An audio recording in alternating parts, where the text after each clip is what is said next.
Today you will be studying a unique story of the disciples picking grain on the Sabbath day, and the Pharisees throwing a fit about it. Now, a question arises though, what exactly is the Sabbath? In one of Pastor Rafe's earlier videos, he briefly addressed the practice of Sabbath, which is taking once a week, 24-hour day of getting away to rest and worship with others. But where does this practice come from? Or what does it really mean? Now, Sabbath comes from the Hebrew word Shabbat. And the first way to understand Sabbath or Shabbat is the most common translation, which is to cease or to rest. We see it in Genesis 2, verses 2.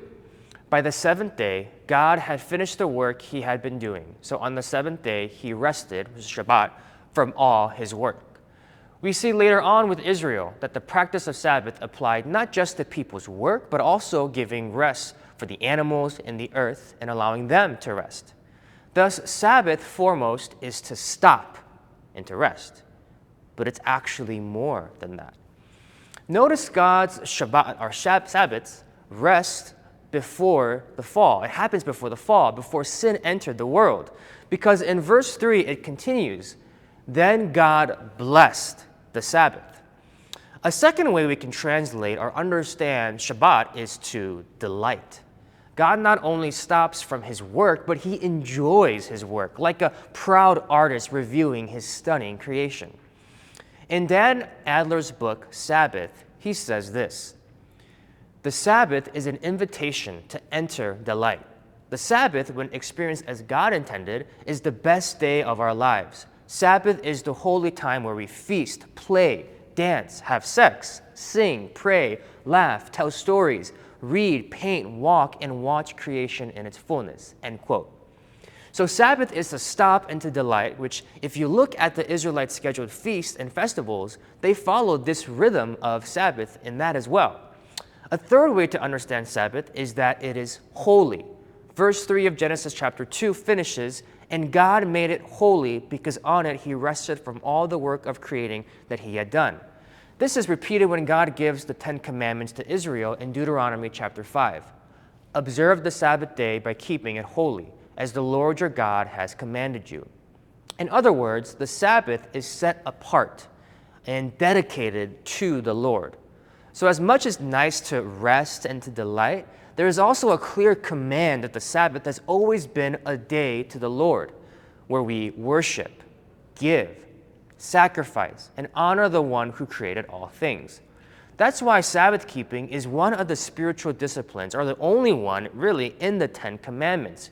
Prayers, scripture reading, fasting, you notice they're not in there. That's how important Sabbath is. Now, a fourth way to understand Sabbath is to resist. If we continue on in Deuteronomy 5, verses 15 to 16, we read this. Remember that you were slaves in Egypt, and that the Lord your God brought you out of there with a mighty hand and an outstretched arm.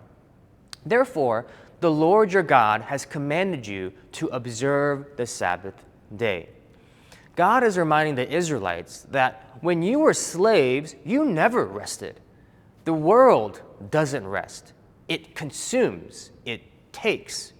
Humanity always desires more stuff, more food, more experiences, more square footage, more influence, more power.